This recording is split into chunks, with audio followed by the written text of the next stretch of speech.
नरेंद्र मोदी जी यही सिंदूर नाली रंग को शत्रु मान विपद एवं भारतवासी विजयर संकेत दे यही मिशन ना ऑपरेशन सिंदूर रखिछंती।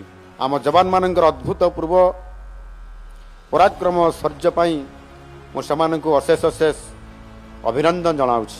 यही यात्रा केवल एक पदयात्रा नुहे, यह हूँ मातृभूमि प्रति आमर समर्पण, साहस और शक्तिर निदर्शन। ऑपरेशन सिंदूर सफलता पालन अवसर में मास्टर कैंटीन मिशन शक्ति विभाग पक्षर सिंदूर यात्रा आयोजित हो जाएगी।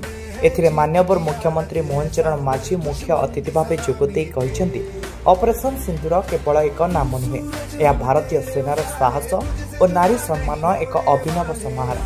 जेपरी सिंदूर प्रत्येक नारी गर्व और गौरव, सेपरी आम भारतीय जवान आम समस्त गर्व और गौरव। यह पदयात्रा द्वारा आम आमर वीर जवान को स्मरण करूँ से कहते। महिला मानू नहीं आयोजित यह पदयात्रा मास्टर कैंटीन ठारू आरंभ हो रमादेवी महिला विश्वविद्यालय पर्यंत होता बेले समस्त वर्गर हजार हजार महिला यह पदयात्रा जोग देते।